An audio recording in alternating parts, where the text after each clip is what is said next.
Price lord. ಯೇಸು ಕ್ರಿಸ್ತನ ಹೆಸರಿನಲ್ಲಿ ಜಯದ ವಾಕ್ಯ ಈ ಕಾರ್ಯಕ್ರಮಕ್ಕೆ ನಿಮ್ಮನ್ನು ನಾನು ಸ್ವಾಗತಿಸ್ತಾ ಇದ್ದೇನೆ. ಬನ್ನಿ, ಇವತ್ತಿನ ದಿನವು ಕರ್ತನಿಂದ ನೇಮಿಸಲ್ಪಟ್ಟಿದೆ. ಇದರಲ್ಲಿ ನಾವು ಸಂತೋಷ ಪಡೋಣ, ಆನಂದ ಪಡೋಣ. ಸಂತೋಷದೊಡನೆ ನಾವು ಕರ್ತನನ್ನು ಆರಾಧಿಸುವ. ನಿಮ್ಮ ಪ್ರಶ್ನೆ, ನಿಮ್ಮ ದುಃಖ, ನೋವು, ಚಿಂತೆ, ಬಾಧೆ, ಸಂಕಟ ಅಥವಾ ಯಾವುದೇ ಒಂದು ಪರಿಸ್ಥಿತಿಯಲ್ಲಿ ನೀವು ಹಾದು ಹೋಗ್ತಾ ಇದ್ದೀರಿ, ಪ್ರಶ್ನೆಯಲ್ಲಿ ಹಾದು ಹೋಗ್ತಾ ಇದ್ದೀರಿ, ನೋವಿನಲ್ಲಿ ಹಾದು ಹೋಗ್ತಾ ಇದ್ದೀರಿ, ಅಥವಾ ಯಾವುದೊಂದು ಕತ್ತಲೆಯ ಸಮಸ್ಯೆ, ಕೊರತೆಯ ಸಮಸ್ಯೆ, ಸಾಲದ ಸಮಸ್ಯೆ, ಯಾವುದರಲ್ಲಿ ನೀವು ಇರಬಹುದು, ಬನ್ನಿ ಎಲ್ಲವನ್ನು ಮರೆತು ಬಿಟ್ಟು ನಾವು ಕರ್ತನ್ನು ಆರಾಧಿಸುವ. ಸ್ವಲ್ಪ ಹೊತ್ತು ಆರಾಧನೆ ಮಾಡಿದ ನಂತರ ನಾವು ದೇವರ ವಾಕ್ಯವನ್ನು ಧ್ಯಾನ ಮಾಡುವ. Hallelujah, praise the lord.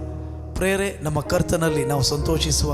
ಇವತ್ತು ನಾವು ನಮ್ಮ ತಂದೆಯಾದ ದೇವರನ್ನು ಸ್ತುತಿಸುವ. ಪ್ರೇರೆ, ನಮ್ಮ ದೇವರನ್ನು, ನಮ್ಮ ತಂದೆಯನ್ನು ಆರಾಧಿಸುವಂಥದ್ದು, ಸ್ತುತಿಸುವಂಥದ್ದು ಇದೊಂದು ದೇವರು ಕೊಟ್ಟ ಸೌಭಾಗ್ಯನೇ ಸರಿ. ಪ್ರೇರೆ, ಇವತ್ತು ನಾವು ಸ್ತುತಿಸುವ ನಮ್ಮ ದೇವರು ಎಲ್ ಶಡಾಯನಾದ ದೇವರು, ಸರ್ವಶಕ್ತನಾದ ದೇವರಾಗಿದ್ದಾನೆ. ಆತನ ನಾಮವನ್ನು ನಾವು ಮೇಲಕ್ಕೆತ್ತುವ. ಪ್ರೇರೆ,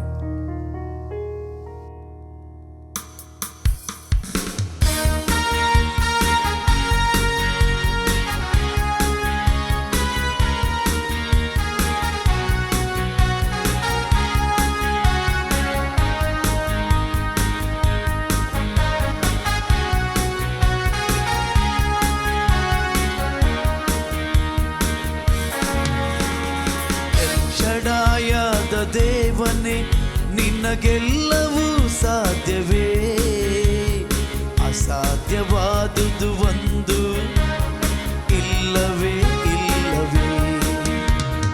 ಎಲ್ ಶಡಾಯದ ದೇವನೇ, ನಿನಗೆಲ್ಲವೂ ಸಾಧ್ಯವೇ, ಅಸಾಧ್ಯವಾದುದು ಒಂದು ಇಲ್ಲವೇ ಇಲ್ಲವೇ.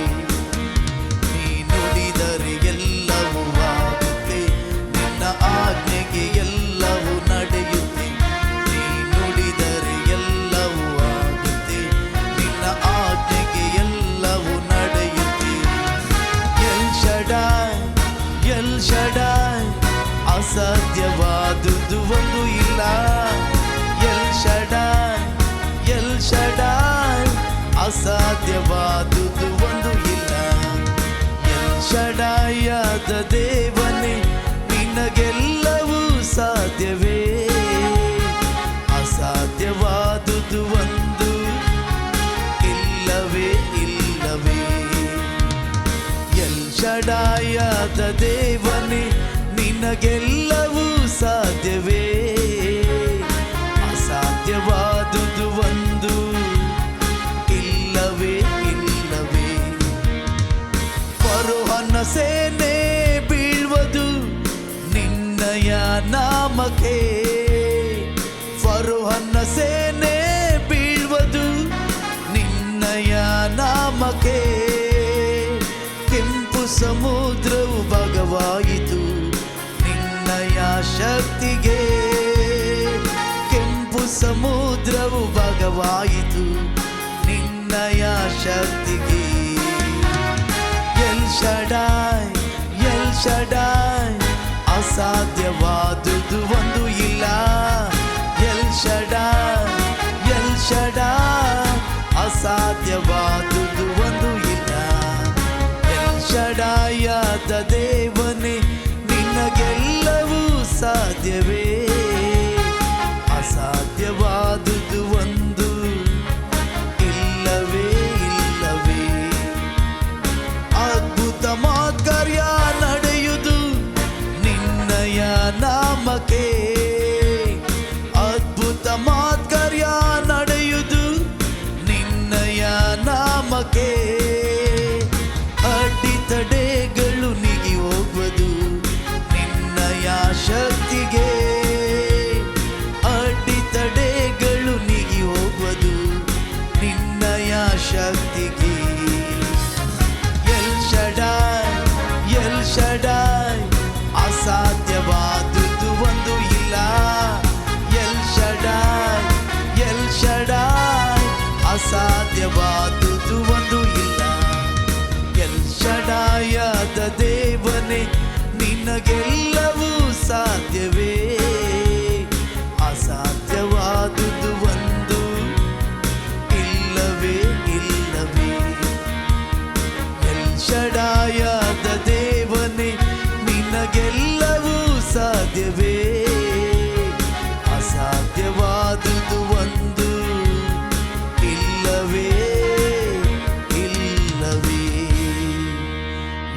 ಶಡಾಯದ ದೇವನೇ, ನಿನಗೆಲ್ಲವೂ ಸಾಧ್ಯವೇ, ಅಸಾಧ್ಯವಾದುದು ಒಂದು ಇಲ್ಲವೇ ಇಲ್ಲವೇ. Thank you father. ತಂದೆಯ ಬೆಳೆಗಾಗಿ ಸ್ತೋತ್ರ. ಕರ್ತನೆ, ಮುಂದಿನ ಎಲ್ಲ ಭಾಗವನ್ನು ನಾವು ನಿನ್ನ ಹತೋಟಿಗೆ ನಾವು ಒಪ್ಪಿಸುತ್ತೇವೆ, ಯೇಸುವಿನ ನಾಮದಲ್ಲಿ ತಂದೆ. Amen, amen, amen. Praise god. ಇವತ್ತು ನಾವು ಧ್ಯಾನಕ್ಕೆ ತೆಗೆದುಕೊಂಡಂಥ ದೇವರ ವಾಕ್ಯದ ಭಾಗ ಎಫೆಸೀಯರಿಗೆ ಬರೆದ ಪತ್ರಿಕೆ 3ನೇ ಅಧ್ಯಾಯ 16ನೇ ವಚನ, 16 and 17. ನೀವು ದೇವರ ಆತ್ಮನ ಮೂಲಕ ಆಂತರ್ಯದಲ್ಲಿ ವಿಶೇಷ ಬಲ ಹೊಂದಿದವರಾಗುವ ಹಾಗೆಯೂ ಕ್ರಿಸ್ತನು ನಿಮ್ಮ ನಂಬಿಕೆಯ ಮೂಲಕ ನಿಮ್ಮ ಹೃದಯಗಳಲ್ಲಿ ವಾಸ ಮಾಡುವ ಹಾಗೆಯೂ ಆತನು ತನ್ನ ಮಹಿಮಾತಿಶಯದ ಪ್ರಕಾರ ಅನುಗ್ರಹಿಸಲಿ. ಎಫೆಸೀಯರಿಗೆ ಬರೆದ 3ನೇ ಅಧ್ಯಾಯ 16ನೇ ವಚನ ಮತ್ತು 17ನೇ ವಚನ ಇದನ್ನು ನಾವು ಓದಿದೆವು. ನೀವು ದೇವರ ಆತ್ಮನ ಮೂಲಕ ಆಂತರ್ಯದಲ್ಲಿ ವಿಶೇಷ ಬಲ ಹೊಂದಿದವರಾಗುವ ಹಾಗೆಯೂ, ಇಲ್ಲಿ ಎಷ್ಟು ಕ್ಲಿಯರ್ ಆಗಿ ಹೇಳ್ತದೆ, ಕ್ರಿಸ್ತನು ನಿಮ್ಮ ನಂಬಿಕೆಯ ಮೂಲಕ ನಿಮ್ಮ ಹೃದಯದಲ್ಲಿ ವಾಸ ಮಾಡುವ ಹಾಗೆಯೂ ತನ್ನ ಮಹಿಮಾತಿಶಯದ ಪ್ರಕಾರ ನಿಮಗೆ ಅನುಗ್ರಹ ಮಾಡಲಿ. ಈ ಎಫೆಸ ಸಭೆ ಅದು ಮೆಚೂರಾದ ಸಭೆಯಾಗಿತ್ತು. ಎಫೆಸ ಸಭೆಗೆ ಅಪೊಸ್ತಲ ಪೌಲ ಡೀಪಾದ ಸಂಗತಿಗಳನ್ನು, ಆಳವಾದ ಗೂಢಾರ್ಥಗಳನ್ನು ಮಾತಾಡುತ್ತಾನೆ. ನೆಕ್ಸ್ಟ್ ಸಭೆಗೋಸ್ಕರ ಆತನು ಪ್ರಾರ್ಥನೆ ಮಾಡುತ್ತಾನೆ. ಎಫೆಸ ಸಭೆಯನ್ನು ಆತನು ಪ್ರಾರ್ಥನೆ ಮಾಡುವುದಿಲ್ಲ, ಹೀಗೆ ಪ್ರಾರ್ಥನೆ ಮಾಡುವುದಿಲ್ಲ, ದೇವರೇ ಎಫೆಸ ಸಭೆಯನ್ನು ಮುಟ್ಟು, ಎಫೆಸ ಸಭೆಯನ್ನು ಆಶೀರ್ವಾದ ಮಾಡು, ಎಫೆಸ ಸಭೆಯ ಎಲ್ಲ ಕೊರತೆಗಳನ್ನು ನೀಗಿಸು. ಈ ರೀತಿಯ ಯಾವ ಪ್ರಾರ್ಥನೆ ಕೂಡ ಇಲ್ಲ. ಆತನ ಪ್ರಾರ್ಥನೆ ಇಷ್ಟೇ, ನೀವು ದೇವರ ಆತ್ಮನ ಮೂಲಕ ಥ್ರೂ ದ ಹೋಲಿ ಸ್ಪಿರಿಟ್ ನೀವು ಆಂತರ್ಯದಲ್ಲಿ, ಅಂದರೆ ನಿಮ್ಮ ಇನ್ನರ್ ಮ್ಯಾನ್ ವಿಶೇಷ ಬಲ ಹೊಂದಿದವರಾಗು. ಕೇವಲ ಬಲ ಅಲ್ಲ, ಅವನು ಪ್ರಾರ್ಥನೆ ಮಾಡುವುದಿಲ್ಲ ಕೇವಲ ನೀವು ಬಲ ಹೊಂದಿದವರಾಗುವಾಗ್ಯೂ ಅಂತ ಹೇಳುವುದಿಲ್ಲ, ವಿಶೇಷ ಬಲ ಹೊಂದಿದವರಾಗುವಾಗ್ಯೂ. That your inner man strengthen with might ಅಂತ ಹೇಳ್ತಾರೆ. Strengthen with might. ಪ್ರಿಯರೇ, ನಾವು 2 ಲೋಕದಲ್ಲಿ ಜೀವಿಸ್ತಾ ಇದ್ದೇವೆ. ನಂಬರ್ 1 ಕಾಣುವಂಥ ಲೋಕ ಮತ್ತು ಸ್ಪಿರಿಚುವಲ್ ವರ್ಲ್ಡ್, ಆತ್ಮಿಕ ಲೋಕ ಅಂತ ಹೇಳ್ತಾರೆ. ಈ ಕಾಣುವಂಥ ಲೋಕವನ್ನು ಆಳುವಂಥದ್ದು ಕಾಣದ ಲೋಕ. ಇವತ್ತು ನೀವು ಏನೆಲ್ಲ ಸಮಸ್ಯೆಗಳನ್ನು ನೋಡ್ತಾ ಇದ್ದೀರಿ, ಅದು ಕಾಣದ ಲೋಕದ ಪರಿಣಾಮ. ಒಂದು ಆಕ್ಸಿಡೆಂಟ್ ನೋಡ್ತಾ ಇದ್ದೀರಿ, ಒಂದು ಕುಟುಂಬ ಒಡೆಯುತ್ತಾ ಇದೆ, ಒಬ್ಬ ಆಕ್ಸಿಡೆಂಟಲ್ಲಿ ಸಾಯ್ತಾ ಇದ್ದಾನೆ, ಒಬ್ಬ ರೋಗದಲ್ಲಿ ಬೀಳ್ತಾ ಇದ್ದಾನೆ, ಒಬ್ಬ ಇನ್ನೊಬ್ಬನು ಕೊಲ್ತಾನೆ, ಒಬ್ಬ ಇನ್ನೊಬ್ಬನು ಗಲಾಟೆ ಮಾಡ್ತಾನೆ, ಒಬ್ಬ ಇನ್ನೊಬ್ಬನು ದ್ವೇಷಿಸ್ತಾನೆ, ಒಬ್ಬ ಇನ್ನೊಬ್ಬನು ಹೊಟ್ಟೆಕಿಚ್ಚು ಪಡ್ತಾನೆ, ಒಬ್ಬ ಮತ್ತೊಬ್ಬನ ಮೇಲೆ ಉಗ್ರನಾಗಿರುತ್ತಾನೆ. ಇನ್ನೊಂದು ಕಡೆಯಲ್ಲಿ ಒಂದು ರೀತಿಯ ಗುಂಪುಗಾರಿಕೆ. ಇದೆಲ್ಲ ಸಂಗತಿಗಳು ಆತ್ಮಿಕವಾದವುಗಳು. ದ ಕಿಂಗ್ಡಮ್ ಆಫ್ ಡಾರ್ಕ್ನೆಸ್ ಅಂತ ಹೇಳ್ತಾರೆ. ಬಟ್ ದೇವರು ನಮ್ಮ ಇನ್ನರ್ ಮ್ಯಾನ್ ಅನ್ನು, ನಮ್ಮನ್ನು ಅಂತ ಹೇಳಿದರೆ ಇಲ್ಲಿ ಮಾತಾಡುವಂಥದ್ದು ನಿಮ್ಮ ಇನ್ನರ್ ಮ್ಯಾನ್, ನಿಮ್ಮ ಆಂತರ್ಯದ ಮನುಷ್ಯ. ನಿಮ್ಮ ಆಂತರ್ಯದ ಮನುಷ್ಯನು ಆತನು ಹೊಸದಾಗಿ ಹುಟ್ಟಿದಾತನು. ನಿಮ್ಮ ಆಂತರ್ಯದ ಮನುಷ್ಯನು ಅದೇ ನೀವು ರಿಯಲ್ ಆಗಿದ್ದೀರಿ. ನಿಮ್ಮ ಶರೀರ ಎಂಬುವಂಥದ್ದು ಅದು ನೀವು ರಿಯಲ್ ಅಲ್ಲ. ಶರೀರ ಎಂಬುವಂಥದ್ದು ಭೂಲೋಕದಲ್ಲಿ ನಿಮಗೆ ಫಂಕ್ಷನ್ ಆಗಲಿಕ್ಕೆ, ಕಾರ್ಯಪ್ರವರ್ತರಾಗಲಿಕ್ಕೆ ದೇವರು ಕೊಟ್ಟಂಥ ಒಂದು ಮನೆ, ಕಮ್ಯುನಿಕೇಟ್ ಮಾಡಲಿಕ್ಕೆ. ಆದರೆ ನಿಜವಾದ ನೀವು ಆತ್ಮಸ್ವರೂಪಿಗಳಾಗಿದ್ದೀರಿ. ಇನ್ನರ್ ಮ್ಯಾನ್ ಅಂತ ಹೇಳಿದರೆ ನಿಮ್ಮ ಆತ್ಮ ಮತ್ತು ಪ್ರಾಣಕ್ಕೆ ನಿಮ್ಮ ಆಂತರ್ಯದ ಮನುಷ್ಯ ಅಂತ ಹೇಳ್ತಾರೆ. ನಿಮ್ಮ ಶರೀರ ಮತ್ತು ನಿಮ್ಮ ಪ್ರಾಣಕ್ಕೆ ಹೊರಗಿನ ಮನುಷ್ಯ ಅಂತ ಕೇಳ್ತಾರೆ. ಇಲ್ಲಿ ಅಪೊಸ್ತಲ ಪೌಲನು ಇಲ್ಲಿ ಪ್ರಾರ್ಥನೆ ಮಾಡುವುದಿಲ್ಲ ನಿಮ್ಮ ಹೊರಗಿನ ಮನುಷ್ಯನು ಬಲಾಢ್ಯನಾಗಲಿ ಅಂತಲ್ಲ. ಇಲ್ಲಿ ಈತನು ಪ್ರಾರ್ಥನೆ ಮಾಡುತ್ತಾನೆ, ನಿಮ್ಮ ಆಂತರ್ಯದ ಮನುಷ್ಯನು ದೇವರಾತ್ಮನ ಮೂಲಕ ವಿಶೇಷ ಬಲ ಹೊಂದಿದವನಾಗುವಾಗಿಯೂ. ನಮ್ಮ ಆಂತರ್ಯದ ಮನುಷ್ಯನು ಆತನು ಅಂಧಕಾರದ ದೊರೆತನೆಯಿಂದ ಬಿಡುಗಡೆಯಾಗಿ ದೇವರ ರಾಜ್ಯದಲ್ಲಿ ಆತನು ಹುಟ್ಟಿದ್ದಾನೆ. ನಿಮ್ಮ ಆಂತರ್ಯದ ಮನುಷ್ಯನು ಆತನು ಕ್ರಿಸ್ತನೆಂಬ ಮನೆಯಲ್ಲಿದ್ದಾನೆ, ಕ್ರಿಸ್ತನೆಂಬ ದೋಣಿಯಲ್ಲಿದ್ದಾನೆ, ಕ್ರಿಸ್ತನ ಹಸ್ತದಲ್ಲಿದ್ದಾನೆ, ಕ್ರಿಸ್ತನಲ್ಲಿ ನೆಲೆಗೊಂಡಿದ್ದಾನೆ. ಯಾವಾಗ ನೀವು ಆಂತರ್ಯದಲ್ಲಿ ನೀವು ಬಲ ಹೊಂದುತ್ತೀರಿ, ಉಳಿದೆಲ್ಲ ಸಂಗತಿಗಳು ನಿಮ್ಮನ್ನು ಹಿಂಬಾಲಿಸ್ತವೆ. ಹಳೆ ಒಡಂಬಡಿಕೆಯಲ್ಲಿ ನಾವು ನೋಡ್ತೇವೆ, 7 ಪ್ರಕಾಶಿಸು ನಿನಗೆ ಬೆಳಕು ಬಂತು. ಇದು ಮಾತಾಡುವಂಥದ್ದು ಆಂತರ್ಯದ ಮನುಷ್ಯನಿಗೆ. ಯೇಸು ಸ್ವಾಮಿ ಮಾತಾಡಿದ ಪ್ರತಿಯೊಂದು ಮಾತುಗಳು ಆಂತರ್ಯದ ಮನುಷ್ಯನಿಗೆ. ಅದನ್ನು ನಾವು ಶಾರೀರಿಕವಾಗಿ ಅರ್ಥ ಮಾಡುವುದಲ್ಲ, ದೇವರ ವಾಕ್ಯವನ್ನು ಮಾನುಷಿಕ ಬುದ್ಧಿಯಿಂದ ನಾವು ತಿಳಿಯುವುದಲ್ಲ. ದೇವರ ವಾಕ್ಯದ ಶಾಸ್ತ್ರದಲ್ಲಿರುವ ಯಾವ ಪ್ರವಾದನ ವಚನವನ್ನು ಕೇವಲ ಮಾನುಷಿಕ ಬುದ್ಧಿಯಿಂದ ವಿವರಿಸತಕ್ಕದಲ್ಲವೆಂದು ಮೊದಲದನ್ನು ತಿಳಿದುಕೊಳ್ಳಿರಿ ಅಂತ ದೇವರ ವಾಕ್ಯ ಹೇಳ್ತದೆ. ಇಲ್ಲಿ ಓದಿದ್ದು ನಮಗೆ ಸಿಗ್ತದೆ 2 ಪೀಟರ್ 1:19. ಇದಲ್ಲದೆ ಪ್ರವಾದನ ವಾಕ್ಯವು ನಮಗೆ ಮತ್ತೂ ದೃಢವಾಗಿದೆ. ನಿಮ್ಮ ಹೃದಯದೊಳಗೆ ಬೆಳ್ಳಿಯು ಮೂಡಿ ಅರುಣೋದಯವಾಗುವ ಪರ್ಯಾಂತರ ಅದನ್ನು ಕತ್ತಲೆಯಾದ ಸ್ಥಳದಲ್ಲಿ ಪ್ರಕಾಶಿಸುವ ದೀಪವೆಂದೆನಿಸಿ ಅದಕ್ಕೆ ಲಕ್ಷ್ಯ ಕೊಡುವುದೇ ಒಳ್ಳೆಯದು. 20ನೇ ವಚನ ಹೇಳ್ತದೆ, ಶಾಸ್ತ್ರದಲ್ಲಿರುವ ಯಾವ ಪ್ರವಾದನ ವಾಕ್ಯವು ಕೇವಲ ಮನುಷ್ಯ ಬುದ್ಧಿಯಿಂದ ವಿವರಿಸತಕ್ಕದಲ್ಲವೆಂಬುದನ್ನು ಮುಖ್ಯವಾಗಿ ತಿಳಿದುಕೊಳ್ಳಿರಿ. ಯಾಕಂದರೆ ಯಾವ ಪ್ರವಾದನೆಯು ಎಂದು ಮನುಷ್ಯರ ಚಿತ್ತದಿಂದ ಉಂಟಾಗಲಿಲ್ಲ.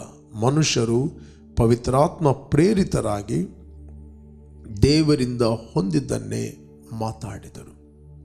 ಮನುಷ್ಯರು ದೇವರಾತ್ಮ ಪ್ರೇರಿತರಾಗಿ ದೇವರಿಂದ ಹೊಂದಿದ್ದನ್ನು ಅವರು ಮಾತಾಡಿದರು. ದೇವರ ವಾಕ್ಯ ಇದೆ, ಅವರ ಅಂತರ್ಯದಲ್ಲಿ ಏನು ಹೊಂದಿದರು ಅದನ್ನು ಅವರು ಮಾತಾಡಿದರು.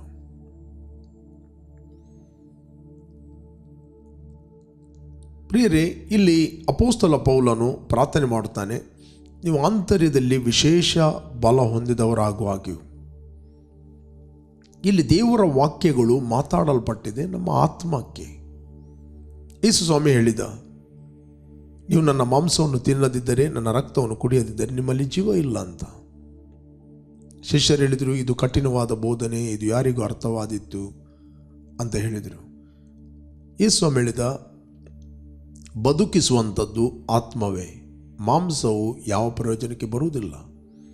ನಾನು ಮಾತಾಡಿದ ಮಾತುಗಳು ಆತ್ಮವಾಗಿಯೂ ಜೀವವಾಗಿಯೂ ಅವೇ. ಅದು ಆತ್ಮಕ್ಕೆ ಜೀವ ಕೊಡುತ್ತದೆ, ಆತ್ಮಕ್ಕೆ ಬಲ ಕೊಡುತ್ತದೆ, ಆತ್ಮಕ್ಕೆ ಎಷ್ಟಂತನ ಕೊಡುತ್ತದೆ. ಪ್ರಿಯರೇ, ನಿಮಗೆ ಏನೆಲ್ಲ ಭೂಲೋಕದಲ್ಲಿ ಸ್ವಾಭಾವಿಕವಾಗಿ ಏನೆಲ್ಲ ಅಗತ್ಯ ಇದೆ ಅದೆಲ್ಲವನ್ನು ದೇವರು ನಿಮಗೆ ಆಲ್ರೆಡಿ ಕ್ರಿಸ್ತನಲ್ಲಿ ಕೊಟ್ಟಿದ್ದಾನೆ, ಎಲ್ಲವನ್ನು ಕೊಟ್ಟಿದ್ದಾನೆ. ಇಲ್ಲಿ ದೇವರು ಬಯಸ್ತಾನೆ, ತನ್ನ ವಾಕ್ಯದ ಮೂಲಕ, ದೇವರಾತ್ಮನ ಮೂಲಕ ನೀವು ಆಂತರ್ಯದಲ್ಲಿ ಬಲ ಹೊಂದಬೇಕು. ಯಾವಾಗ ನೀವು ಆಂತರ್ಯದಲ್ಲಿ ಬಲ ಹೊಂದುತ್ತೀರಿ, ಎಲ್ಲ ಸಂಗತಿಗಳು ನಿಮ್ಮ ಕಡೆ ಅದು ಎಳೆಯುತ್ತದೆ. ನಿಮ್ಮ ರೈಟ್ ಜಾಬ್, ರೈಟ್ ಫೈನಾನ್ಸ್, ಏನೆಲ್ಲ ಬೇಕು ಅದೆಲ್ಲವನ್ನು ನೀವು ಡ್ರಾ ಮಾಡುತ್ತೀರಿ. ಅದಕ್ಕೆ ಯೇಸು ಹೇಳಿದ, ಏನು ತಿನ್ನುವುದು, ಏನು ಕುಡಿಯುವುದು, ಏನು ಹೊದ್ದುಕೊಳ್ಳುವುದು, ಇವುಗಳಿಗೆಲ್ಲ ತವಕ ಪಡುವುದು ಅಜ್ಞಾನಿಗಳು. ಮೊದಲು ದೇವರ ರಾಜ್ಯಕ್ಕಾಗಿಯೂ ಆತನ ನೀತಿಗಾಗಿಯೂ ತವಕ ಪಡ್ರಿ, ಇದರ ನಂತರ ಎಲ್ಲವೂ ನಿಮಗೆ ದೊರಕಲ್ಪಡುವುದು ಅಂತ ಯೇಸು ಹೇಳಿದ. ಅದರ ಅರ್ಥ ದೇವರ ರಾಜ್ಯದಲ್ಲಿ ಹೇಗೆ ಫಂಕ್ಷನ್ ಆಗೋದು. ರೈಚಸ್ನೆಸ್ ಅಂದರೆ ಆತನಾಗೆ ಥಿಂಕ್ ಮಾಡುವಂಥದ್ದು, ಆತನಾಗೆ ನಂಬುವಂಥದ್ದು, ಆತನಾಗೆ ಮಾತಾಡುವಂಥದ್ದು. ಅದಕ್ಕೆ ರೈಚಸ್ನೆಸ್ ಅಂತ. ರೈಚಸ್ನೆಸ್ ಅಂತ ಹೇಳಿದರೆ, ನೀತಿ ಅಂತ ಹೇಳಿದರೆ ದೇವರ ಮುಂದೆ ದೋಷವಿಲ್ಲದವನು ಪರಿಶುದ್ಧನಾಗಿ ನಿಲ್ಲುವಂಥದ್ದಾಗಿದೆ. ಪ್ರಿಯರೇ, ಈ ಪ್ರಾರ್ಥನೆಯನ್ನು ನೀವು ಎವ್ರಿ ಡೇ ಮಾಡಿರಿ. ಎಫೆಸರಿಗೆ ಬರೆದ 3ನೇ ಅಧ್ಯಾಯದಲ್ಲಿ ಅಪೊಸ್ತಲ ಪೌಲನು ಎಫೆಸ ಸಭೆಗೋಸ್ಕರ ಪ್ರಾರ್ಥನೆ ಮಾಡುವಂಥದ್ದು 14ನೇ ವಚನದಿಂದ 20ನೇ ವಚನ. ಹೀಗಿರಲಾಗಿ ಭೂಪರಲೋಕಗಳಲ್ಲಿರುವ ಪ್ರತಿಯೊಂದು ಜನ ಹೆಸರು ತಿದ್ದುಕೊಳ್ತದೋ ಆ ತಂದೆಯ ಮುಂದೆ ನಾನು ಮೊಣಕಾಲೂರಿಕೊಂಡು ನೀವು ದೇವರ ಆತ್ಮನ ಮೂಲಕ ಆಂತರ್ಯದಲ್ಲಿ ವಿಶೇಷ ಬಲ ಹೊಂದಿದವರಾಗುವಾಗಿಯೂ. ನೆಕ್ಸ್ಟ್ ಕ್ರಿಸ್ತನು ನಿಮ್ಮ ನಂಬಿಕೆಯ ಮೂಲಕ ನಿಮ್ಮ ಹೃದಯದಲ್ಲಿ ವಾಸ ಮಾಡುವ ಹಾಗೆಯೂ ಆತನು ತನ್ನ ಮಹಿಮಾತಿಶಯ ಪ್ರಕಾರ ನಿಮಗೆ ಅನುಗ್ರಹಿಸಲಿ. ಕ್ರಿಸ್ತನು ನಿಮ್ಮ ಹೃದಯದಲ್ಲಿ, ನಿಮ್ಮ ಹಾರ್ಟ್ ಅಲ್ಲಿ ವಾಸ ಮಾಡುವ ಹಾಗೆಯೂ. The heart is very very important. ಇಲ್ಲಿ ಹಾರ್ಟ್, ಹೃದಯ ಅಂತ ಮಾತಾಡುವಂಥದ್ದು ಇದು ನಿಮ್ಮ ಮಾಂಸದ ಹೃದಯ ಅಲ್ಲ, ನಿಮ್ಮ ಆತ್ಮಿಕ ಹೃದಯ. ನಿಮ್ಮ ಹಾರ್ಟ್ ಅಲ್ಲಿ ದೇವರೆಲ್ಲವನ್ನು ಇಟ್ಟಿದ್ದಾನೆ. ನಿಮ್ಮ ಒಳಗೆ ದೇವರೆಲ್ಲವನ್ನು ಇಟ್ಟಿದ್ದಾನೆ. ನಿಮಗೆ ಆರೋಗ್ಯ ಬೇಕು, ದೇವರು ನಿಮ್ಮ ಒಳಗಿಟ್ಟಿದ್ದಾನೆ. ಕ್ರಿಸ್ತನು ನಿಮ್ಮ ಒಳಗೆ ಆತನು ವಾಸ ಮಾಡುತ್ತಾನೆ. ಆತನ ಮಹಿಮೆ ನಿಮ್ಮ ಒಳಗೆ ಇದೆ. ನಿಮಗೆ ಆರೋಗ್ಯ ಬೇಕು, ದೇವರು ನಿಮ್ಮ ಒಳಗೆ ಇಟ್ಟಿದ್ದಾನೆ. ನಿಮಗೆ ಒಳ್ಳೆಯ ಭವಿಷ್ಯ ಬೇಕು, ದೇವರು ನಿಮ್ಮ ಒಳಗಿಟ್ಟಿದ್ದಾನೆ. Praise God. ನಿಮಗೆ ಸಮಾಧಾನ ಬೇಕು, ಕ್ರಿಸ್ತನಲ್ಲಿ ದೇವರು ನಿಮ್ಮ ಒಳಗಿಟ್ಟಿದ್ದಾನೆ. ನಿಮಗೆ ಜಯ ಬೇಕು, ಕ್ರಿಸ್ತನಲ್ಲಿ ನಿಮಗೆ ಜಯವನ್ನು ಆತನು ಕೊಟ್ಟಿದ್ದಾನೆ. ಪ್ರಿಯರೇ, ನೀವು ಆಂತರ್ಯದಲ್ಲಿ ವಿಶೇಷ ಬಲ ಹೊಂದುವಂತೆ ಪ್ರಾರ್ಥನೆ ಮಾಡಿರಿ. Praise God. ಈ ಪ್ರಾರ್ಥನೆಯನ್ನು ಎವ್ರಿ ಡೇ ನಿಮ್ಮ ಜೀವಿತದಲ್ಲಿ ಇದನ್ನು ಅಳವಡಿಸಿರಿ. ಯಾವಾಗ ನೀವು ಆಂತರ್ಯದಲ್ಲಿ ಬಲ ಹೊಂದುತ್ತೀರಿ, ಒಂದು ನಿಮ್ಮ ಆಂತರ್ಯದ ಮನುಷ್ಯನನ್ನು ನೀವು ಪ್ರೊಟೆಕ್ಟ್ ಮಾಡುವುದಂದರೆ ಒಂದು ನೀರಿನ ಕಾಲುವೆ ಬಳಿಯಲ್ಲಿ ಬೆಳೆದ ಮರವನ್ನು ಪ್ರೊಟೆಕ್ಟ್ ಮಾಡಿದ ಹಾಗೆ. ಒಂದು ಮರವನ್ನು ನೀವು ಪ್ರೊಟೆಕ್ಟ್ ಮಾಡಿದರೆ ಅದರ ಫಲವನ್ನು ನೀವು ಅನುಭವಿಸ್ತೀರಿ. ಫಲ ಅದು ತನ್ನಷ್ಟಕ್ಕೆ ಬರುತ್ತದೆ. ಓಕೆ, ಕೆಲವೊಮ್ಮೆ ನಾವು ಫಲವನ್ನು ಎಂಜಾಯ್ ಮಾಡುತ್ತೇವೆ, ಫಲವನ್ನು ತಿನ್ನುತ್ತೇವೆ, ಆದರೆ ಮರವನ್ನು ಮರೆತು ಬಿಡ್ತೇವೆ, ಬುಡವನ್ನು ಮರೆತು ಬಿಡ್ತೇವೆ. ಒಂದು ವೇಳೆ ಫಲ ಬರುವಾಗ ನೀವು ಬುಡವನ್ನು ಟೇಕ್ ಕೇರ್ ಮಾಡೋದಿಲ್ಲ, ಮರವನ್ನು ಟೇಕ್ ಕೇರ್ ಮಾಡೋದಿಲ್ಲ ಅಂತ ಹೇಳಿದರೆ ಫಲ ಜಾಸ್ತಿ ದಿನ ಬರುವುದಿಲ್ಲ. ಮರ ಒಣಗಿದಾಗ ಫಲ ಕೂಡ ನಿಂತು ಹೋಗ್ತದೆ. ಅನೇಕರ ಜೀವಿತದಲ್ಲಿ ಮೊದಲು ಎಲ್ಲವನ್ನು ಬಿಡುತ್ತಾರೆ. ಅವರು ದೇವರಿಗೋಸ್ಕರ ಜೀವಿಸಲಿಕ್ಕೆ ತೀರ್ಮಾನ ಮಾಡ್ತಾರೆ, ವಾಕ್ಯ ಓದ್ತಾರೆ, ಅನ್ಯ ಭಾಷೆಯಲ್ಲಿ ಮಾತಾಡ್ತಾರೆ, ಪರ್ಸನಲ್ ಪ್ರಾರ್ಥನೆ ಮಾಡುತ್ತಾರೆ, ಅವನ ಇನ್ನರ್ ಮ್ಯಾನನ್ನು ಡೆವಲಪ್ ಮಾಡುತ್ತಾರೆ, ಆತ್ಮಿಕ ಮನುಷ್ಯನನ್ನು ಪ್ರೊಟೆಕ್ಟ್ ಮಾಡುತ್ತಾರೆ. ಫಲ ಬರಲಿಕ್ಕೆ ಸ್ಟಾರ್ಟ್ ಆದಾಗ ಫಲ ತಿನ್ನುವುದರಲ್ಲಿ, ಫಲವನ್ನು ಅನುಭವಿಸುವುದರಲ್ಲಿ ಅವರು ಬ್ಯುಸಿ ಆಗುತ್ತಾರೆ. ಮರವನ್ನು ಅವರು ಕೇರ್ ಮಾಡೋದಿಲ್ಲ, ಅದನ್ನು ನೋಡಿಕೊಳ್ಳುವುದಿಲ್ಲ. ಮರವನ್ನು ನೋಡಿಕೊಳ್ಳದಿದ್ದ ಕಾರಣ ಕಡೆಗೆ ಫಲ ನಿಂತು ಹೋಗುತ್ತದೆ. ನಿಮ್ಮ ಇನ್ನರ್ ಮ್ಯಾನನ್ನು ಕಂಟಿನ್ಯೂ ಆಗಿ ನೀವು ಪ್ರೊಟೆಕ್ಟ್ ಮಾಡಿದಾಗ ಏನು ಅಭಿವೃದ್ಧಿ, ಆರೋಗ್ಯ, ಸಮಾಧಾನ, ಯೂನಿಟಿ, ದ ಮಿನಿಸ್ಟ್ರಿ, ಸೇವೆ, ಅದೆಲ್ಲ ಫಲ, ಅದು ದ ಫ್ರೂಟ್. ನಿಮ್ಮ ಜೀವಿತದ ಯಾವುದೇ ಭಾಗವು ಅದು ನಂದಿ ಹೋಗೋದಿಲ್ಲ. Learn to train your spiritual man, learn to train your inner man. ಅದಕ್ಕೆ ದಾವೀದನು ಹೇಳುತ್ತಾನೆ, ಕೀರ್ತನೆ 1ರಲ್ಲಿ ನಾವು ಓದಿದೆ ನಮಗೆ ಸಿಗ್ತದೆ, ದುಷ್ಟರ ಆಲೋಚನೆಯಂತೆ ನಡೆಯದೆ, ಪಾಪಾತ್ಮರ ಮಾರ್ಗದಲ್ಲಿ ನಿಂತುಕೊಳ್ಳದೆ, ಧರ್ಮ ನಿಂದಕರೊಡನೆ ಕೂತುಕೊಳ್ಳದೆ, ಯೆಹೋವನ ಧರ್ಮಶಾಸ್ತ್ರದಲ್ಲಿ ಆನಂದ ಪಡುವನಾಗಿ ಅದನ್ನೇ ಹಗಲಿರುಳು ಧ್ಯಾನ ಮಾಡುವವನು ಅವನೆಷ್ಟೋ ಧನ್ಯನು. ಅವನು ನೀರಿನ ಕಾಲುವೆಗಳ ಬಳಿಯಲ್ಲಿ ಬೆಳೆದ ಮರವಾಗಿರುತ್ತಾನೆ. ಅಂತಹ ಮರವು ತಕ್ಕ ಕಾಲದಲ್ಲಿ ಫಲ ಕೊಡುತ್ತದೆ, ಅದರ ಎಲೆ ಬಾಡುವುದೇ ಇಲ್ಲ. ಪ್ರೀಸ್ ಗಾಡ್. ಇದು ಮಾತಾಡುವಂಥದ್ದು ಒಬ್ಬ ಮನುಷ್ಯನ ಇನ್ನರ್ ಮ್ಯಾನ್ನ ಬಗ್ಗೆ, ಒಳಗಿನ ಮನುಷ್ಯನ ಬಗ್ಗೆ, ಆಂತರ್ಯದ ಮನುಷ್ಯನ ಬಗ್ಗೆ ಇದನ್ನು ಮಾತಾಡುವಂಥದ್ದು. ಇಲ್ಲಿ ಅಪೊಸ್ತಲ ಪೌಲನು ಇದೇ ಪ್ರಾರ್ಥನೆ ಎಫೆಸ ಸಭೆಯ ಎಲ್ಲ ವಿಶ್ವಾಸಿಗಳಿಗೆ ಪ್ರಾರ್ಥನೆ ಮಾಡುತ್ತಾನೆ. ನೀವು ಆಂತರ್ಯದಲ್ಲಿ ವಿಶೇಷ ಬಲ ಹೊಂದಿದವರಾಗುವಾಗಿಯೂ, ಕ್ರಿಸ್ತನ್ ನಿಮ್ಮ ನಂಬಿಕೆಯ ಮೂಲಕ ನಿಮ್ಮ ಹೃದಯದಲ್ಲಿ ವಾಸ ಮಾಡುವಾಗಿಯೂ ಆತನು ತನ್ನ ಮಹಿಮಾತಿಶಯ ಪ್ರಕಾರ ನಿಮಗೆ ಅನುಗ್ರಹಿಸಲಿ. What a powerful prayer! ಎಂಥ ಬಲಾಢ್ಯವಾದ ಒಂದು ಪ್ರಾರ್ಥನೆ. ಬರೀ ಈ ಪ್ರಾರ್ಥನೆಯನ್ನು ಎವ್ರಿ ಡೇ ನೀವು ಮಾಡಿರಿ. ನೀವು ಆಂತರ್ಯದಲ್ಲಿ ಕುಗ್ಗಿ ಹೋಗಬೇಡ್ರಿ. ಯಾವಾಗಲೂ ಕ್ರಿಸ್ತನಲ್ಲಿ ನೀವು ಯಾರಾಗಿದ್ದೀರಿ ಎಂದು ತಿಳಿದುಕೊಂಡು ನೀವು ಸಂತೋಷಗೊಳ್ಳಿರಿ, ಆನಂದ ಪಡಿರಿ. ಓಕೆ, ಸತ್ಯವೇದ ಹೇಳ್ತದೆ, ಕುಗ್ಗಿದ ಮನಸ್ಸು ಅದು ಒಣಮೈ, ಹರ್ಷ ಹೃದಯವು ಅದು ಒಳ್ಳೆಯ ಔಷಧ.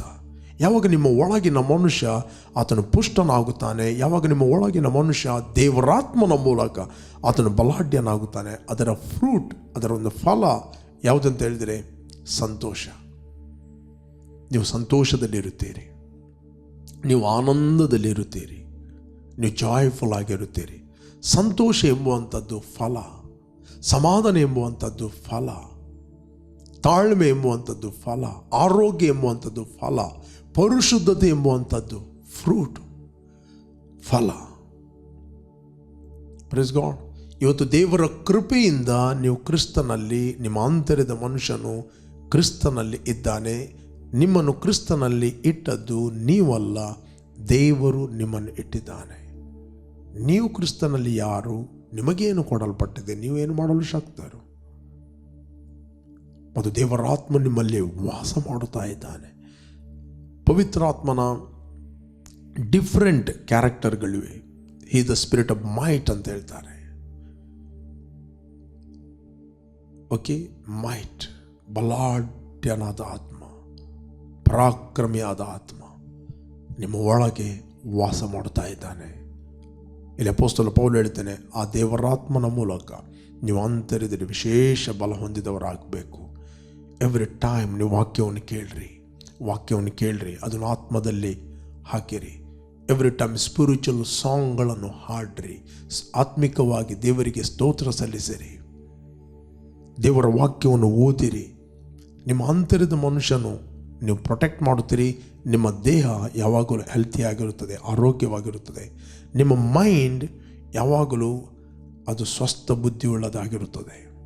ನಿಮ್ಮ ದೇಹದ ಅಂಗಗಳು ಅದು ಆ್ಯಕ್ಟಿವ್ ಆಗಿರುತ್ತದೆ. ಯಾಕೆ? ದೇವರು ನಮಗೆ ಕೊಟ್ಟಿರುವಂಥ ಆತ್ಮ ಬಲ, ಪ್ರೀತಿ, ಶಿಕ್ಷಣದ ಆತ್ಮವೇ ಹೊರತು ಅದು ಹೇಳಿತನದ ಆತ್ಮ ಅಲ್ಲ. ನಿಮ್ಮ ಒಳಗೆ ಆ ಆತ್ಮ ಇದೆ.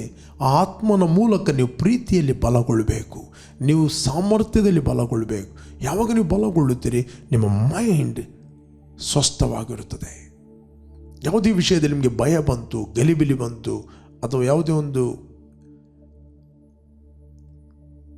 ಅಪ್ರೆಷನ್ ಬಂತು ಅಂತ ಹೇಳಿದಾಗ ನಿಮಗೆ ಸ್ಥಿರವಾಗಲಿಕ್ಕೆ ಆಗುವುದಿಲ್ಲ. ಆದರೆ ಯಾವಾಗ ನೀವು ಆಂತರ್ಯದಲ್ಲಿ ಬಲಗೊಳ್ಳುತ್ತೀರಿ, ನಿಮ್ಮ ಇನ್ನರ್ ಮ್ಯಾನನ್ನು ಎಕ್ಸಸೈಸ್ ಮಾಡುತ್ತೀರಿ, ಆಗ ನಿಮ್ಮ ಔಟ್ವರ್ಡ್ ಮ್ಯಾನ್ ಫಿಟ್ ಆಗಿರುತ್ತಾನೆ. ಲೋನ್ಲಿನೆಸ್, ರಿಜೆಕ್ಷನ್, ವರಿ, ಚಿಂತೆಗಳು ಅಥವಾ ನಕಾರಾತ್ಮಕ ಆಲೋಚನೆಗಳು ಇದೆಲ್ಲ ತನ್ನಷ್ಟಕ್ಕೆ ಬಿಟ್ಟು ಹೋಗುತ್ತವೆ ಯಾವಾಗ ನೀವು ಆಂತರ್ಯದಲ್ಲಿ ಬಲ ಹೊಂದುತ್ತೀರಿ. ಎವ್ರಿ ಟೈಮ್ ಪ್ರಾರ್ಥನೆ ಮಾಡಿರಿ, ನನ್ನನ್ನು ಬಲಪಡಿಸುವ ಆತನಲ್ಲಿದ್ದುಕೊಂಡು ನಾನು ಎಲ್ಲವನ್ನು ಮಾಡಲು ಶಕ್ತನು, ನಾನು ಕರ್ತನಲ್ಲಿ ಬಲಾಢ್ಯನಾಗಿದ್ದೇನೆ. ಪ್ರಿಯರೇ, ದೇವರು ನಿಮ್ಮ ಆಂತರ್ಯದ ಮನುಷ್ಯನನ್ನು ಬಲಪಡಿಸ್ತಾನೆ ಮತ್ತು ನಿಮ್ಮ ಮೂಲಕ ನಿಮ್ಮ ಪರಿಸ್ಥಿತಿಗಳನ್ನು ಬದಲಾಯಿಸ್ತಾನೆ. ದೇವರು ನೇರವಾಗಿ ಯಾವ ಕೆಲಸವನ್ನು ಮಾಡುವುದಿಲ್ಲ. ದೇವರು ನಿಮ್ಮನ್ನು ಬಲಪಡಿಸ್ತಾನೆ, ನಿಮ್ಮ ಮೂಲಕ ನಿಮ್ಮ ಪರಿಸ್ಥಿತಿಗಳನ್ನು ಆತನು ಬದಲಾಯಿಸ್ತಾನೆ. ದೇವರು ನೇರವಾಗಿ ಮಾಡುವುದಾದರೆ ಇಷ್ಟರವರಿಗೆಲ್ಲವೂ ಸರಿಯಾಗ್ತಿತ್ತು. ಯಾಕಂದರೆ ಈ ಭೂಮಿಯನ್ನು ದೇವರು ಮನುಷ್ಯನಿಗೆ ಕೊಟ್ಟದ್ದು. ಮನುಷ್ಯನು ಅದನ್ನು ಪಾಪ ಮಾಡಿ ಸೈತಾನಿಗೆ ಮಾರಿದ. ಅದರ ಕರ್ತನಾದ ಯೇಸು ಕ್ರಿಸ್ತನು ತನ್ನ ಮಹಿಮೆಯ ಪದವಿಯನ್ನು ಬಿಟ್ಟು ಆತನು ಮನುಷ್ಯನಾಗಿ ಬಂದ, ಮನುಷ್ಯನಾಗಿ ಜೀವಿಸಿದ, ಮನುಷ್ಯನಾಗಿ ಮಾತಾಡಿದ, ಮನುಷ್ಯನಾಗಿ ಆತ್ಮಿಕ ಅಧಿಕಾರವನ್ನು ಉಪಯೋಗಿಸಿದ. ನೆಕ್ಸ್ಟ್ ಆತನು ನಮ್ಮ ಪಾಪಗಳಿಗೋಸ್ಕರ ಶಿಲುಬೆಯಲ್ಲಿ ಸತ್ತು ಹೂಣಲ್ಪಟ್ಟು 3ನೇ ದಿನ ಪುನರುತ್ಥನಾದ. ಯಾರು ಯೇಸು ಕ್ರಿಸ್ತನ ಕಲ್ವಾರಿ ಕ್ರೂಜೆಯಲ್ಲಿ ಮಾಡಿ ಮುಗಿಸಿದ ಕೆಲಸವನ್ನು ಒಪ್ಪಿಕೊಳ್ಳುತ್ತಾರೋ, ನಂಬುತ್ತಾರೋ, ಅವರು ಮರಣದಿಂದ ಪಾರಾಗಿ ಜೀವಕ್ಕೆ ಸೇರುತ್ತಾರೆ. ಯೇಸು ಸ್ವಾಮಿ ನಮಗೆ ಅಪ್ಪಣೆ ಕೊಟ್ಟ, ಭೂಲೋಕದಲ್ಲಿ ಪರಲೋಕದಲ್ಲಿ ಎಲ್ಲ ಅಧಿಕಾರ ನನಗೆ ಕೊಡಲ್ಪಟ್ಟಿದೆ, ಹೋಗಿರಿ, ಜಗತ್ತಿಗೆ ಹೋಗಿ ಸುವಾರ್ತೆಯನ್ನು ಹೇಳ್ರಿ, ತಂದೆ ಮಗ ಪರಿಶುದ್ಧಾತ್ಮನ ಹೆಸರಿನಲ್ಲಿ ದೀಕ್ಷಾಸ್ನಾನ ಮಾಡಿಸಿರಿ, ಮತ್ತು ನಾನು ನಿಮಗೆ ಆಜ್ಞಾಪಿಸಿದ ಎಲ್ಲವನ್ನು ಅವರಿಗೆ ಕಲಿಸಿರಿ. ನಾನು ಹೇಗೆ ಮಾತಾಡಬೇಕು, ಹೇಗೆ ಅಧಿಕಾರ ನಡೆಸಬೇಕು, ಏನು ನಿಮಗೆ ಕಲಿಸಿದೇನೋ ಅದನ್ನೆಲ್ಲ ಅವರಿಗೆ ಕಲಿಸಿರಿ. ರೈಟ್? ಎಲ್ಲವನ್ನು ಕಲಿಸಿರಿ. ಪ್ರಿಯರೇ, ಇವತ್ತು ದೇವರು ನಮ್ಮ ಆಂತರ್ಯದ ಮನುಷ್ಯನನ್ನು ಬಲಪಡಿಸ್ತಾನೆ ತನ್ನ ಆತ್ಮನ ಮೂಲಕ, ಮತ್ತು ನಮ್ಮ ಪರಿಸ್ಥಿತಿಗಳನ್ನು, ನಮ್ಮ ಮನೆಯ ಪರಿಸ್ಥಿತಿ, ಕುಟುಂಬದ ಪರಿಸ್ಥಿತಿಗಳನ್ನು ಆತನು ಬದಲಾಯಿಸ್ತಾನೆ. ಪ್ರಿಯ, ನೀವೆಲ್ಲಿಂದ ವಾಚ್ ಮಾಡ್ತಾ ಇದ್ದೀರಿ? ಒಂದು ವೇಳೆ ನೀವು ಫಸ್ಟ್ ಟೈಮ್ ವಾಚ್ ಮಾಡ್ತಾ ಇದ್ದೀರಿ, ನೀವು ಯೇಸುವನ್ನು ಅಂಗೀಕಾರ ಮಾಡಲಿಲ್ಲ, ಇದು ಸಮಯವಾಗಿದೆ. ನಿಮ್ಮ ಹೃದಯದಲ್ಲಿ ಯೇಸುವನ್ನು ಕರೆಯಿರಿ. ಆತನು ನಿಮಗೋಸ್ಕರ ಕಲ್ವಾರಿ ಕ್ರೂಜೆಯಲ್ಲಿ ಪ್ರಾಣ ಕೊಟ್ಟಿದ್ದಾನೆ, ನಿಮ್ಮ ಪಾಪ, ಶಾಪ, ರೋಗ, ವ್ಯಾಧಿಗಳನ್ನು ಆತನು ಹೊತ್ತುಕೊಂಡು ಹೋಗಿ ಹೂಣಲ್ಪಟ್ಟು 3ನೇ ದಿನ ಪುನರುತ್ಥಾನಾಗಿದ್ದಾನೆ. ಇವತ್ತು ದೇವರು ಕ್ರಿಸ್ತನಲ್ಲಿ ಮಾಡಿ ಮುಗಿಸಿದ ಕೆಲಸವನ್ನು ನೀವು ಒಪ್ಪಿಕೊಳ್ಳುವುದಾದರೆ ನೀವು ಮರಣದಿಂದ ಪಾರಾಗಿ ಜೀವಕ್ಕೆ ಬರುತ್ತೀರಿ, ಸೇರುತ್ತೀರಿ. ನಾನು ನಿಮಗೋಸ್ಕರ ಪ್ರಾರ್ಥನೆ ಮಾಡ್ತೇನೆ. ಜಸ್ಟ್ ನನ್ನೊಟ್ಟಿಗೆ ಕಿರಿಯಾಗಿರಿ. ಭೂಮಿ ಆಕಾಶಗಳನ್ನು ಉಂಟು ಮಾಡಿದ ಸರ್ವಶಕ್ತನಾದ ತಂದೆ ಯೇಸುವಿನ ನಾಮದಲ್ಲಿ ನಾನು ನಿನ್ನ ಸನ್ನಿಧಿಯಲ್ಲಿ ಬಂದಿದ್ದೇನೆ. ಯೇಸುವೆ, ನೀನು ಸುರಿಸಿದ ರಕ್ತದ ಮೂಲಕ ನಮ್ಮ ಅಪರಾಧಗಳು ಪರಿಹಾರವಾಗಿ ನಮಗೆ ಬಿಡುಗಡೆ ಆಯಿತು ಮತ್ತು ನಾವು ಬಾಯಿಂದ ಅರಿಕೆ ಮಾಡುತ್ತೇವೆ, ಯೇಸುವೆ ನಮ್ಮ ಕರ್ತನೆಂದು. ನೀನು ವಾಗ್ದಾನ ಮಾಡಿದ ಪವಿತ್ರಾತ್ಮ ವರವನ್ನು ನಂಬಿಕೆಯ ಮೂಲಕ ನಾವು ಹೊಂದುತ್ತೇವೆ. ಕರ್ತನೆ, ಯಾರು ವಾಚ್ ಮಾಡ್ತಾ ಇದ್ದಾರೆ, ನೀನು ನಮಗೆ ಕರೆ ಕೊಟ್ಟಿದ್ದಿ, ನಾವು ಆಂತರ್ಯದಲ್ಲಿ ವಿಶೇಷ ಬಲ ಹೊಂದಬೇಕಂತ ಅಪೊಸ್ತಲ ಪೌಲನ ಮೂಲಕ ನೀನು ಪ್ರಾರ್ಥಿಸಿದ್ದಿ. ಅದಕ್ಕೋಸ್ಕರ ಸ್ತೋತ್ರ. ಪ್ರತಿಯೊಬ್ಬರು ಕರ್ತನೆ ಆಂತರ್ಯದಲ್ಲಿ ವಿಶೇಷ ಬಲ ಹೊಂದಿದವರಾಗುವಾಗಿ ಕ್ರಿಸ್ತನು ಅವರ ನಂಬಿಕೆಯ ಮೂಲಕ ಅವರ ಹೃದಯದಲ್ಲಿ ವಾಸ ಮಾಡುವ ಹಾಗೆಯೂ ನಿನ್ನ ಮಹಿಮಾತಿಶಯ ಪ್ರಕಾರ ನೀನು ಅನುಗ್ರಹಿಸಬೇಕಾಗಿ ನಾವು ಪ್ರಾರ್ಥಿಸ್ತೀವಿ. ನೀನು ಅನುಗ್ರಹ ಮಾಡಿದ್ದಿ, ಅದಕ್ಕೋಸ್ಕರ ಸ್ತೋತ್ರ. I bless each and every one of God. ಅವರೆಲ್ಲ ಒಂದು ರೀತಿಯ ಸಮಸ್ಯೆ, ಆಪರೇಷನ್ಗಳು ಯೇಸು ನಾಮದಲ್ಲಿ ಬಿಟ್ಟು ಹೋಗಲಿ. Release super natural peace of God in Jesus name. Amen, amen. Praise God. Prayer, ಯಾರು ನೀವು ಇವತ್ತು ಬರ್ತ್ಡೇ ಮತ್ತು ವೆಡ್ಡಿಂಗ್ ಆ್ಯನಿವರ್ಸರಿಯನ್ನು ಸೆಲೆಬ್ರೇಟ್ ಮಾಡ್ತಾ ಇದ್ದೀರಿ, ನಿಮಗೋಸ್ಕರ ನಾನು ಕೂಡ ಪ್ರಾರ್ಥನೆ ಮಾಡ್ತೇನೆ. Blessed happy birthday and blessed happy wedding anniversary. Thank you Lord. ಕರ್ತನೆ, ಯಾರು ಇವತ್ತು ಬರ್ತ್ಡೇ ಮತ್ತು ವೆಡ್ಡಿಂಗ್ ಆ್ಯನಿವರ್ಸರಿಯನ್ನು ಸೆಲೆಬ್ರೇಟ್ ಮಾಡ್ತಾ ಇದ್ದರು, ಕರ್ತನೆ ಹೊಸ ದಿನವನ್ನು, ಹೊಸ ವರ್ಷವನ್ನು ಅವರಿಗೆ ನೀನು ಕೊಟ್ಟಿದ್ದಿ. ಇಷ್ಟರವರೆಗೆ ನೀನು ಇವರನ್ನು ಕಾದು ಕಾಪಾಡಿದ್ದಿ. ತಾಯಿಯ ಗರ್ಭದಲ್ಲಿರುವಾಗಲೇ ಇವರನ್ನು ಜಗತ್ತುತ್ಪತ್ತಿಗೆ ಮುಂಚೆ ನೀನು ಕ್ರಿಸ್ತನಲ್ಲಿ ಕರೆದಿದ್ದಿ, ಸಪ್ರೇಟ್ ಮಾಡಿದ್ದಿ. ಅದಕ್ಕೋಸ್ಕರ ಸ್ತೋತ್ರ. Release your anointing, grace, favour and protection of God in Jesus name. Amen. Praise God. You bless. Continue ಆಗಿ ಬಿಗ್ ಜೆ ಟಿವಿಯಲ್ಲಿ ಜಯದ ವಾಕ್ಯ ಈ ಕಾರ್ಯಕ್ರಮವನ್ನು ವೀಕ್ಷಿಸಿರಿ. ಪ್ರತಿದಿನ ಬೆಳಿಗ್ಗೆ 7 ಗಂಟೆಯಿಂದ 7:30ಕ್ಕೆ, 7:30ರಿಂದ 8 ಗಂಟೆಗೆ ನೀವು ಯೂಟ್ಯೂಬಲ್ಲಿ ಈ ಕಾರ್ಯಕ್ರಮವನ್ನು ರಿಪೀಟ್ ಆಗಿ ನೀವು ಕೇಳ್ಬೋದು. ನಮ್ಮ YouTube channel pastor Roshan Lobo, word of victory church India. ಪ್ರತಿದಿನ ಸಂಜೆ ಫೇಸ್ಬುಕ್ ಮತ್ತು ಯೂಟ್ಯೂಬನ್ನು ಲೈವ್ ಮಾತಾಡ್ತಾ ಇದ್ದೇನೆ. ಬನ್ನಿ, ನನ್ನೊಟ್ಟಿಗೆ ಜಾಯ್ನ್ ಆಗಿ. ವೆಬ್ಸೈಟ್ ಇದೆ wordofvictory.in. ಅದರಲ್ಲಿ ಸ್ಪೀಕ್ ಲೈಫ್ ಅಂತ ನೀವು ಕ್ಲಿಕ್ ಮಾಡಿದರೆ ನಿಮಗೆ ಕನ್ನಡ, ಇಂಗ್ಲೀಷ್, ಕೊಂಕಣಿ, ಹಿಂದಿ ಅರಿಕೆಗಳು ಸಿಗ್ತವೆ. ಓಕೆ, ಕಂಟಿನ್ಯೂ ಆಗಿ ಬಿಗ್ ಜೆ ಟಿವಿಯಲ್ಲಿ ಜಯದ ವಾಕ್ಯವನ್ನು ವೀಕ್ಷಿಸಿರಿ. ಆಮೆನ್.